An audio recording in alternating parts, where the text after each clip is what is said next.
Hello, good evening. Can you hear me okay? Is this good?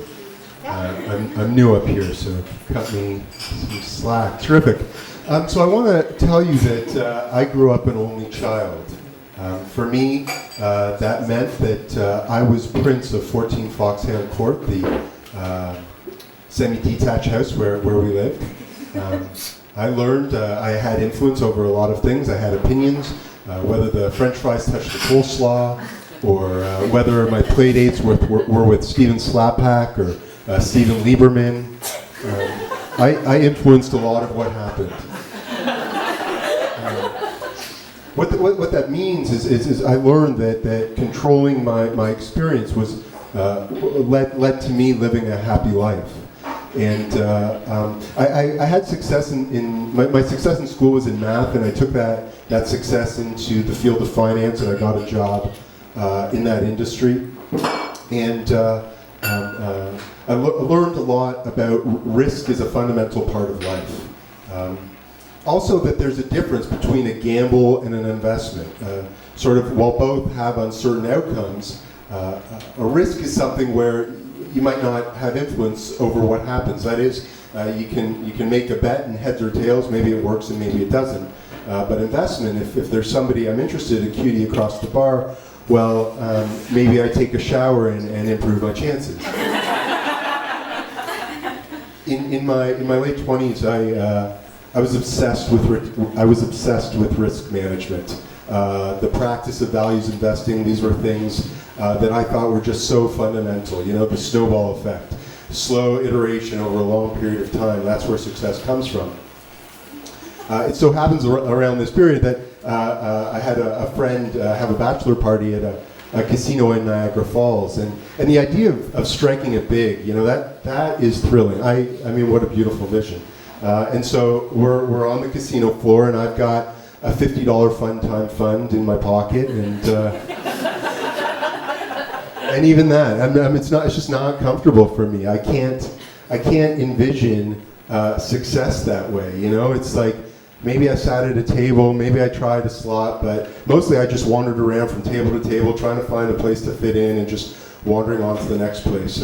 Eventually, one of the guys in our crew, Dave Lola, he was set up at the blackjack table, big smile on his face, and he's winning. He's having a lot of success, and so I just kind of crowd in behind him and watch him go and live vicariously. And I would love to tell you something disparaging about this guy, but the truth is that anytime I'd met him, he was personable and interested and up for a good time.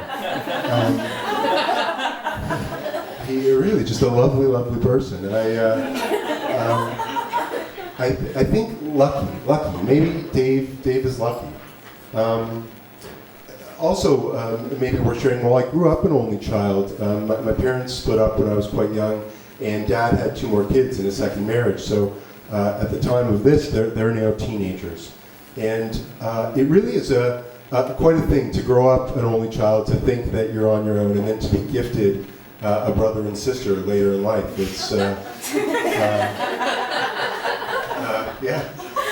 and so, as children, maybe not the most interesting, but at this point, it's becoming important to me that I make a point of getting to know them, and I invite them. I say, like Josh and Caroline are their name. Let's do something. I wanna hang out, and they say, cool. Let's go to Canada's Wonderland. And terrific. I don't really care. I just want to spend time together, and so that's how we wind up at Canada's Wonderland on our way to line for a ride called Top Gun, which is an upside-down roller coaster that they hold. The harness is up from the top, and your feet hang, and maybe some of you are familiar. But in this context, I think what's worth noting is that I'm not a roller coaster guy, and there's this terrible tension about wanting to be with my brother and sister and not being a roller coaster guy. In fact, by this point, I'd never actually been on a roller coaster before. I had managed to avoid that circumstance in my life. And maybe, I don't know, maybe everybody has a roller coaster story, but mine is that I remember telling myself that, well, when we get to the front of the line, I'll just duck out and I'll wait till they're done, because that's what you do. Except I also am enjoying their company and aware of the fact that these two people don't know me, and somehow what they think of me is hugely important, and at least to me. And I want them to see me like I see Dave, you know, personable and interested and up for a good time. And that's how I wind up in the harness.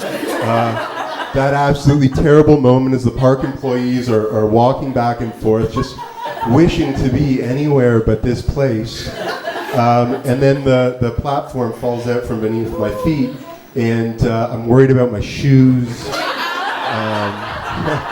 I'm worried about my glasses. You know, I squeeze my ears and close my eyes, which really is the one regret I have, because it's somewhere in turn 2. I somehow I just accept that this is what's happening to me, and I let my arms fall and I open my eyes and I just let go, and it is absolutely thrilling. I scream, I swear, I scream like no other. I was definitely the loudest person on that ride, maybe in the park. It was so exciting, and you know, the ride is over before you know it, and I'm jumping up and down like, can you believe that? Let's do it again. That was amazing. And my brother is like, chill, and my sister won't walk beside me, and but it's okay, you know. I breathe a little while, and you know, we grab hot dogs, we play mini golf. The rest of the day is pretty ordinary in a wonderful way to get to spend with my brother and sister, and just being together, and feeling really thankful for the day, and feel like, you know, we're gonna head out, and but before we do, they say, oh, there's just one more ride we want to go on. We want to go on Drop Zone. Yeah, which I've done some research. It's basically a 200-foot tower that goes straight up in the air, and you sort of sit in a seat that pulls at your back, and it lifts you straight up, and then holds you for a second, and then you drop. And sort of this free fall, and maybe the machine catches you at the end, and